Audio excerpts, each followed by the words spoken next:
నేను చెప్పబోయే వీడియో అయితే ప్రతి ఒక్కరికి కూడా ఉపయోగపడుతుందండి. దయచేసి స్కిప్ చేయకండి. ముందుగా అయితే ఈ వీడియో ప్రత్యేకించి అమ్మాయిల కోసం అనమాట, చదువుకునే అమ్మాయిల కోసం అనమాట. సో చాలా మంది చేస్తుంది ఏంటంటే, సో మీకు మ్యారేజ్ అయిన వెంటనే అంటే మీరు డిగ్రీ కావచ్చు, పీజీ కావచ్చు, లేదంటే ఇంటర్మీడియట్ కావచ్చు, ఏదైనా సరే మొత్తానికి మీరు స్టడీస్ కంటిన్యూ చేసే మధ్యలో మీకు మ్యారేజ్ అయినట్టయితే మీరు ఇమీడియట్గా ఏంటంటే మీ హస్బెండ్ రేషన్ కార్డులో యాడ్ చేసుకోవడం కోసం అని చెప్పేసి మీరు వెంటనే మీ ఆధార్ కార్డులో సర్నేమ్ అయితే మార్చుకుంటారు. సో ఇక్కడ గమనించాల్సింది ఏంటంటే, మీ స్టడీస్లో చూస్తే సో మీ తల్లిదండ్రుల సర్నేమ్ ఏదైతే ఉందో అప్పటి వరకు అదే ఉంటుంది.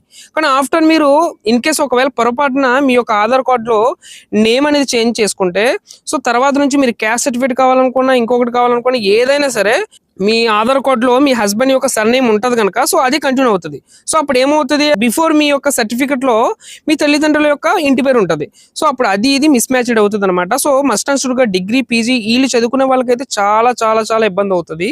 సో దయచేసి మీరు ఏంటంటే మ్యారేజ్ అయింది కదా అని చెప్పేసి మీరు స్టడీస్ కంటిన్యూస్ చేద్దాం అనుకుంటే, మీరు మీ తల్లిదండ్రుల పేరు ఏదైతే ఉందో సర్నేమో దాంతో కంటిన్యూస్ అవ్వండి. అలాగే యాడ్ చేసుకోవచ్చు. రేషన్ కార్డులో ఎటువంటి దానికి ప్రాబ్లం లేదు, అలా కూడా యాడ్ చేసుకోవచ్చు. అంతేగాని ఖచ్చితంగా రేషన్ కార్డులోకి యాడ్ చేయడం కోసం అని చెప్పేసి సర్నేమ్ మార్చుకోవాలని రూల్ అయితే ఏమీ లేదు.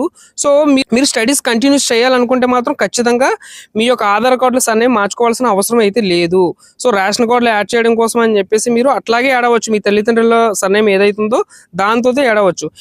ఇన్ కేసు ఒకవేళ తర్వాత మీరు ఆ క్యాస్ట్ సర్టిఫికేట్ కావచ్చు, లేదంటే ఏదైనా రిజర్వేషన్ సంబంధించిన క్యాస్ట్ సర్టిఫికేట్ కావచ్చు, ఏం చేసుకోవాలనుకున్నా సరే మీరు ఇన్ కేసు ఒకవేళ కానీ పొరపాటును కూడా మీరు ఆధార్ కార్డులో మీ హస్బెండ్ ఇంటి నేమ్ యాడ్ అయిందంటే మాత్రం చాలా చిక్కులో పడతారన్నమాట. సో దయచేసి ఈ వీడియో అమ్మాయిలకి అయితే షేర్ చేయండి. అలాగే ఆ ఫ్రెండ్ గారు అయితే ఈ రోజు లేడనమాట కెమెరా పెట్టుకోవడానికి. సో నేనైతే సెల్ఫీ వీడియో అప్లోడ్ చేయాల్సి వస్తుంది. సో మనం పెట్టే ప్రతి వీడియో కూడా కంటెంట్ ఉన్న వీడియోస్ పెడతాం, ఉపయోగపడే వీడియోస్ అయితే పెడుతున్నా. సో దయచేసి సపోర్ట్ చేయండి. అలాగే మన ఛానల్ సబ్స్క్రైబ్ చేసి షేర్ చేయండి. Thank you.